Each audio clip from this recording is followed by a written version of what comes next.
All right, so here's something that I thought about a while ago. And it was the realization of just how much I felt like I needed to hold on to my misery, because my misery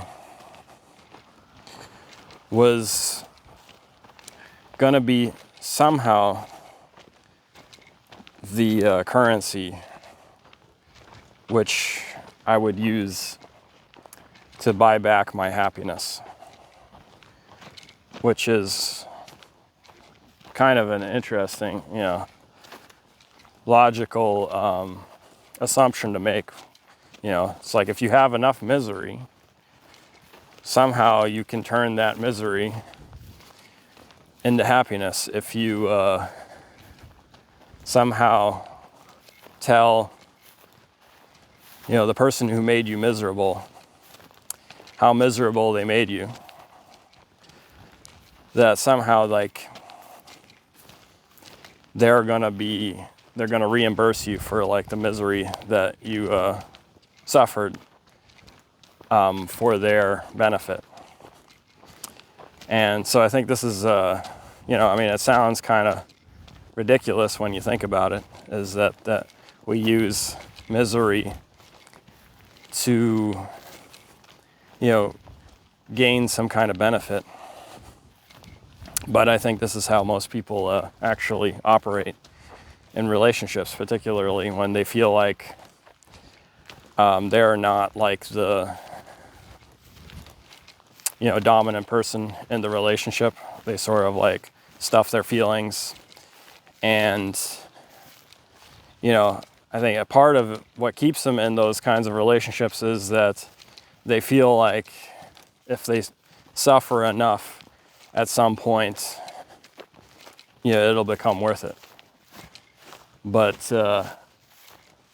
or like that the person that makes them suffer is going to gain some recognition and begin to value their suffering. But the truth is, no one is ever really going to value our suffering, even if it benefits, if it benefits them. They're not going to, they value the benefit, but they don't value your suffering. So if you try to like tell them, hey, this is making me suffer, I've suffered for many years, like, what are you going to do to compensate me? They'll just like look at you funny, or they might even get angry at you, but they might react in a lot of different ways. But the truth is that they can't and they won't reimburse you for your suffering. So holding on, if we know, what if we absolutely knew this? We knew that our suffering absolutely has no value. Like it has no, like, no matter what the reason is that we're holding on to it, the value that we can get in exchange for our suffering is zero. Because no amount of suffering is going to change your reality for the better. No amount of suffering equals happiness, in other words. So, the best thing I think to do with suffering is to realize how little it serves us, and if we're using it to somehow, using hope that things will get better, but we use that hope to make ourselves suffer, then I think it's better to just realize, whatever this reason is that I'm in this situation, it has, the only reason to be in that situation is the reasons that are not the suffering itself. So if we're in a situation and it's only suffering, then we should probably change our situation, or change how we think about our situation. And we should perhaps not oblige ourselves to suffer for somebody else's benefit. And what I mean about that is there's so many activities through the day that we do that we almost like feel obliged to make ourselves suffer in order to do them. But because we like feel resentful that we have to do these things. But what if it wasn't actually necessary to feel that suffering, to do these activities, to fulfill these chores? What if there was actually enjoyment in those activities? What if the suffering was something that was a strategy on our part to get something that we didn't really feel good about. And so it's like we made ourselves suffer in order to like counterbalance, to pay the piper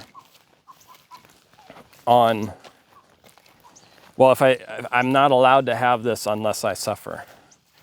So, what if there's a way to enjoy life more, even if it's not like the ideal life? What if there is magic in life that we can gain access to by letting go of this idea that we have to suffer in order to do certain things, and that we have to take the joy out of something to make a statement to some authority figure that is probably somebody from the past who made us, and now we have these activities associated with this person, and so we don't want to do them unless we sort of let ourselves know I'm doing this against my will, I think this is how oftentimes people become, sort of, bad at doing self-care, because they sort of resent the way that the self-care was taught to them, or like, or opposite, like that they resent that they were neglected and no one taught them how to do self-care, and so they had to like muscle their way into being able to do it, or to fulfill, to do the duties in their life that are necessary. And so, they add this resentment to it, when it could be actually, to do your duties might actually be a very enjoyable thing. If we able to recognize how little the suffering that we include, that we oblige ourselves to, is actually have any merit or value to it. Anyhow, so yeah, I just wanted to record this idea, and I think I'll leave it here. You guys have a good one.